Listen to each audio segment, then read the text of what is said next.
Hello friends, welcome to study पुर classes. और daily की तरह आज हम फिर से एक नई वीडियो लेके आए हैं। आप हमारे चैनल को जिस प्रकार प्यार दे रहे हो उसके लिए बहुत बहुत धन्यवाद।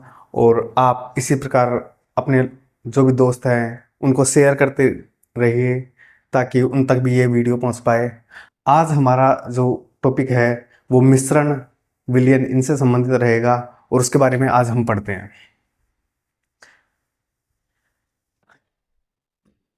आज हम देखेंगे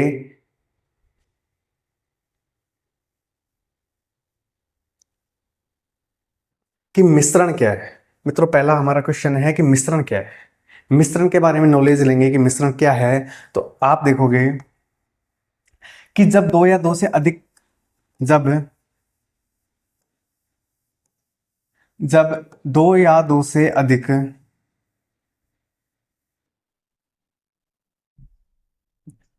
जब दो या दो से अधिक तत्वों या यौगिक, या तो तत्व ले लो या यौगिक ले लो, और इनको किसी भी अनिश्चित अनुपात में, कोई अनुपात निश्चित हो ऐसा कोई जरूरी नहीं है, किसी भी अनिश्चित अनुपात या मात्रा में मिलाते हैं तो इस प्रकार बने पदार्थ को क्या कहते हैं? मिश्रण कहते हैं। जैसे हम एक गिलास पानी लेते हैं और उसमें चीनी की कितनी भी क्वांटिटी मिला दो, अगर वो मिक्स हो जाती है तो वो हमें एक मिश्रण प्राप्त होता है। वो क्या प्राप्त होगा? मिश्रण। इसी प्रकार एक उदाहरण लेते हैं, वायु। वायु होती है, वायु भी एक प्रकार का मिश्रण है, क्योंकि इसमें अनेक गैसें होती है और उनमें उनका जो अनुपात होता है वो निश्चित नहीं होता है। वायु एक मिश्रण है क्योंकि विभिन्न प्रकार के अवयव होते हैं इसमें, जैसे ऑक्सीजन है, कार्बन डाइऑक्साइड है, तो इनका वायु में अनुपात निश्चित नहीं होता है मित्रों। इसलिए हम कह सकते हैं कि वायु भी एक प्रकार की क्या है? मिश्रण है। वायु भी एक प्रकार का क्या है? मिश्रण। और आगे जो प्रश्न है वो है कि मिश्रण कितने प्रकार के होते हैं। मिश्रण कितने प्रकार के होते हैं? तो मित्रों, मिश्रण दो प्रकार के होते हैं। नंबर एक समांगी मिश्रण और नंबर दो विषमांगी मिश्रण। क्या है समांगी मिश्रण, क्या है विषमांगी मिश्रण, इसके बारे में चर्चा करेंगे। तो अभी तक हमने ये पढ़ा कि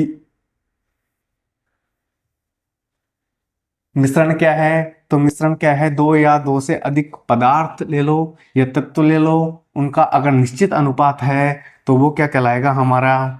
वो क्या कहलाएगा? वो मिश्रण कहलाएगा। थोड़ा सा पेन का कलर चेंज कर लेता हूं ताकि हमें असुविधा ना हो।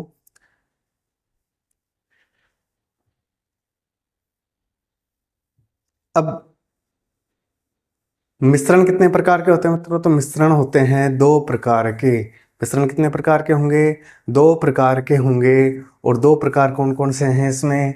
एक है समांगी मिश्रण और एक है विषमांगी मिश्रण। एक क्या है? समांगी मिश्रण और एक क्या है? विषमांगी मिश्रण। मिश्रण के दो प्रकार होंगे। मिश्रण है उसके दो प्रकार होंगे। नंबर एक समांगी और नंबर दो विषमांगी। क्या है समांगी, क्या है विषमांगी, इसके बारे में हम आगे चर्चा करते हैं। तो समांगी अगला हमारा क्वेश्चन है, इंपॉर्टेंट है कि समांगी मिश्रण और विषमांगी मिश्रण की परिभाषा वो पूछ सकता है। तो समांगी मिश्रण क्या है? समांगी मिश्रण को उदाहरण सहित परिभाषित करो। तो समांगी मिश्रण क्या हो जाएगा? ऐसा मिश्रण जिसमें उपस्थित अवयवों को, ऐसा मिश्रण जिसमें उपस्थित अवयव मतलब उनके कणों को आंखों से नहीं देखा जा सके, अर्थात उन अवयव को अलग अलग नहीं देखा जा सके, उसे क्या कहेंगे? समांगी मिश्रण कहेंगे। इसमें देखो ये इंपॉर्टेंट है, इसमें अवयवों को एक ही अवस्था होती है। अवयव होते हैं वो एक ही अवस्था में होते हैं। जैसे लिक्विड फॉर्म में है तो लिक्विड फॉर्म में होंगे, ठोस फॉर्म में है मतलब ठोस अवस्था में है तो उसमें होंगे। अर्थात समान अवस्था के पदार्थ मिलकर मिश्रण का निर्माण करते हैं। उदाहरण, नमक और पानी लियो। नमक और पानी या पानी और शक्कर ले सकते हो। और जब हमने शक्कर को या नमक को पानी में घोला तो शक्कर या नमक भी किस रूप में आ गया? लिक्विड फॉर्म में आ गया। और पानी भी खुद पहले से ही लिक्विड फॉर्म में है। और हम इन दोनों को जब मिक्स कर देते हैं तो मिलाने के बाद हम शक्कर और पानी है उसमें विभेद नहीं कर पाएंगे कि उसमें पानी में शक्कर कहाँ पर है। तो इस प्रकार का जो मिश्रण है वो क्या कहलाएगा? समांगी मिश्रण लेकिन इसके विपरीत होता है विषमांगी मिश्रण, और विषमांगी मिश्रण है उसके बारे में हम आगे पढ़ते हैं, उसके बारे में चर्चा करते हैं। तो एक बार फिर से समांगी की परिभाषा पढ़ते हैं कि समांगी मिश्रण क्या है, कि ऐसा मिश्रण जिसमें उपस्थित अवयव को आंखों से नहीं देखा जा सकता है और उनमें विभेद भी नहीं किया जा सकता है, वो क्या कहलाएगा, समांगी मिश्रण कहलाता है। और सबसे बढ़िया एग्जाम्पल जो आप घरों में भी करते हो वो है नमक और पानी। दूसरा है विषमांगी मिश्रण को उदाहरण सहित परिभाषित करो। तो मतलब सीधी सी बात है, विषमांगी मिश्रण की परिभाषा पूछ ली। तो विषमांगी मिश्रण क्या होगा मित्रों, ऐसा मिश्रण जिसमें उपस्थित अवयवों को अलग अलग देखा जा सकते हैं। मान लो कि हमने पानी लिया और पानी में हमने रेत मिला दी, क्या रेत उसमें मिलेगी? आप इसका प्रैक्टिकल घर पे भी कर सकते हो, क्या रेत उसमें मिलेगी? क्या नहीं, ऐसा नहीं होगा। हम देखते हैं कि थोड़ी देर बाद रेत है वो नीचे बैठ जाएगी और पानी ऊपर रहेगा, मतलब इनके हम कणों को अलग अलग आसानी से देख सकते हैं। और आप गौर करोगे कि यहाँ पर जो पानी है वो द्रव अवस्था में है और जो रेत है वो ठोस अवस्था में है, मतलब इनकी अवस्था भी समान नहीं होती है। हो भी सकती है और नहीं भी हो सकती। जैसे तेल है, तेल और पानी है, उसमें दोनों मिलते नहीं है, उनको भी अलग अलग विभेद कर सकते हैं, तो वो भी विषमांगी मिश्रण हो सकता है। विषमांगी मिश्रण क्या होगा, ऐसा मिश्रण जिसमें उपस्थित अवयवों को अलग अलग देखा जा सके। जैसे तेल और पानी का मिश्रण एक विषमांगी है। और यहाँ पर देखो तेल और जो पानी है ये क्या है, द्रव अवस्था में ही है, दोनों क्या है, द्रव अवस्था में है। लेकिन मैं रेत और पानी दोनों को मिलाता हूँ, रेत को और पानी को, और दोनों को मिलाने पर मुझे जो मिश्रण प्राप्त होगा वो भी विषमांगी प्राप्त होगा। कैसा प्राप्त होगा मित्रों, विषमांगी प्राप्त होगा। और विषमांगी में रेत है वो तो कैसी होती है, ठोस अवस्था में होती है, और जो पानी है वो द्रव अवस्था में होता है। मतलब इनमें अवस्थाएं समान हो ऐसा कोई जरूरी नहीं है।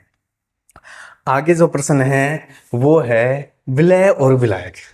विलय और विलायक, सॉरी उससे पहले एक प्रश्न हो रहा है, विलयन किसे कहते हैं? तो विलयन की परिभाषा हम इसमें पढ़ते हैं। विलयन क्या है, दो या दो से अधिक समांगी। समांगी अभी देख लिया कि समांगी में हम विभेद नहीं कर पाएंगे, तो समांगी में हम विभेद नहीं कर पाते हैं। तो देखो क्या है, दो या दो से अधिक पदार्थों के समांगी मिश्रण को क्या कहते हैं, विलयन कहते हैं। और विलयन में दो भाग होते हैं।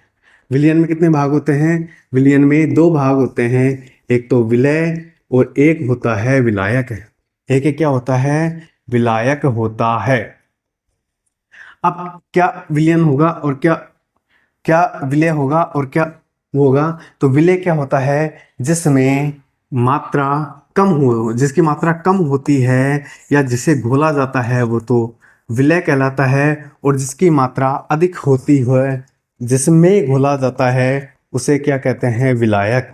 उसे क्या कहेंगे हम, विलायक कहते हैं। जैसे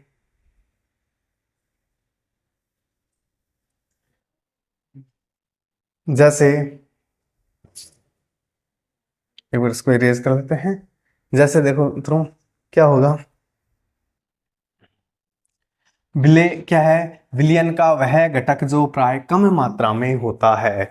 विलयन का वह घटक जो प्राय कम मात्रा में होता है, जिसकी मात्रा कम होती है, वो तो क्या कहलाएगा, विलय कहलाएगा, सोल्यूट कहलाएगा।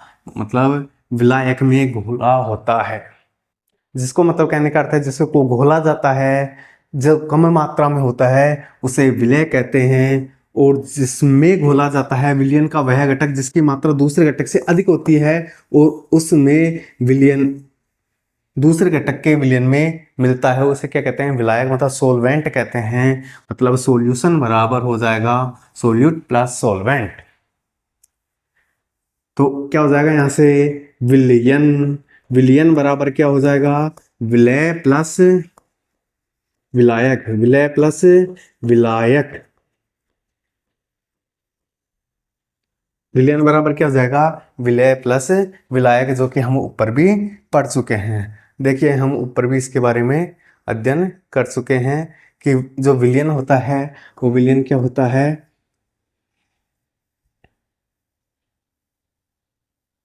क्या होता है विलयन,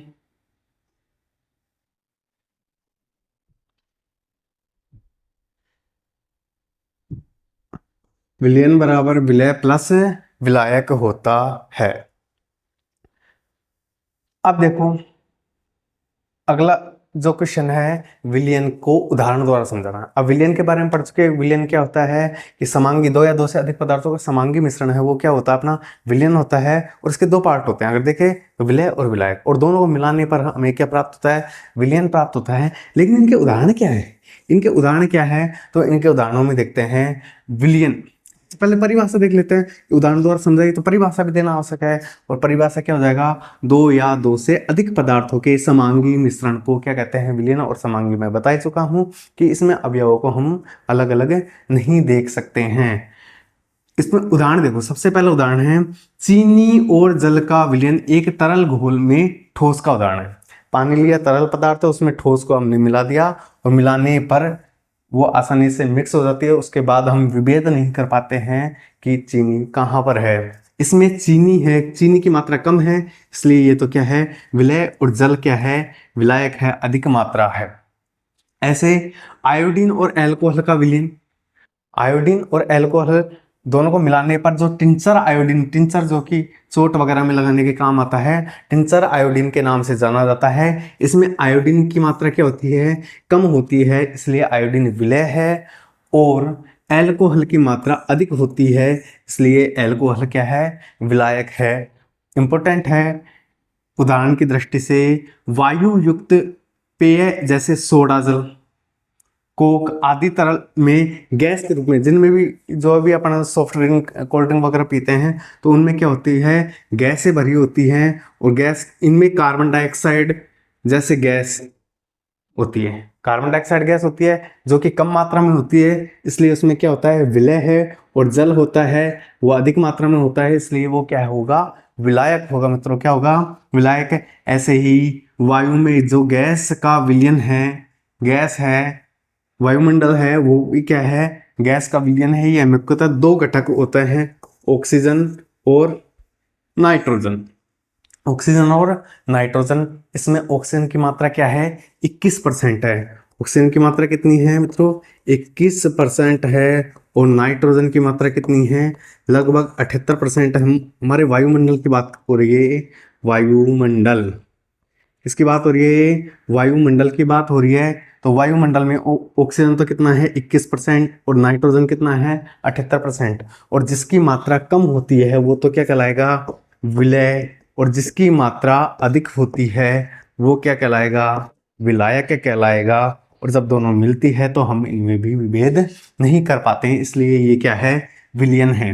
नाइट्रोजन को वायु का विलायक कहा जाता है क्योंकि इसकी मात्रा क्या है, अधिक है। और वायु में अन्य गैस, और भी गैस होती है इनके अलावा, तो उनकी मात्रा क्या होती है, बहुत कम मात्रा में होती है, वो सारे क्या हो जाते हैं, विलय हो जाते हैं।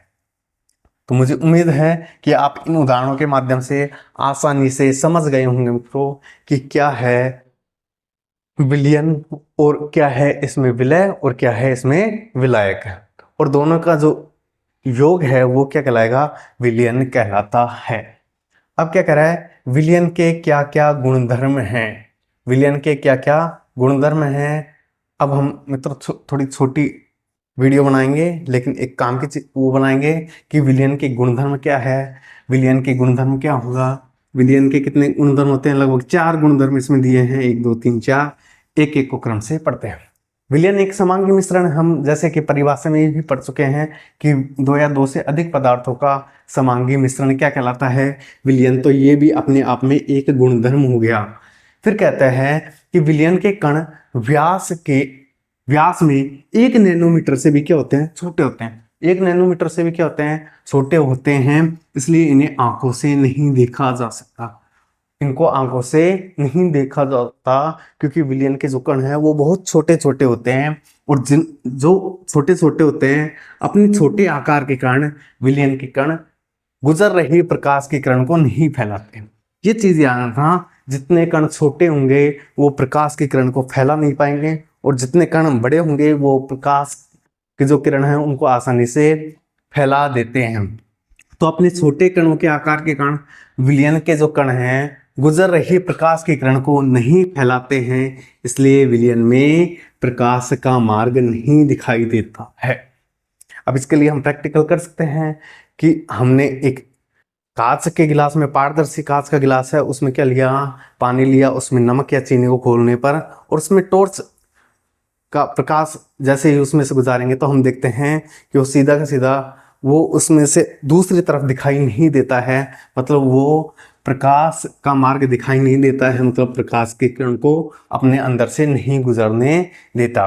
और चौथा है छानने की विधि द्वारा, छानने की विधि द्वारा विलय के कणों को विलयन से पृथक नहीं किया जा सकता। विलयन से पृथक नहीं किया जा सकता मतलब हमने गिलास लिया, उसमें चीनी हुई, तो हम उसको छान कर चीनी को अलग और पानी को अलग नहीं किया जा सकता कि विलयन को शांत छोड़ देने पर विलय के कण नीचे नहीं बैठते हैं, अर्थात विलयन स्थायी होते हैं। क्या आपने देखा है कि चीनी को घोलने के पश्चात उसके कण नीचे बैठ जाते हैं? ऐसा कतई नहीं होता है, अर्थात विलयन के जो कण हैं वो नीचे नहीं बैठते हैं, इनको भौतिक विधि द्वारा अलग नहीं किया जा सकता। आज के लिए इतना ही। मुझे उम्मीद है आपको वीडियो पसंद आई होगी। Thank you.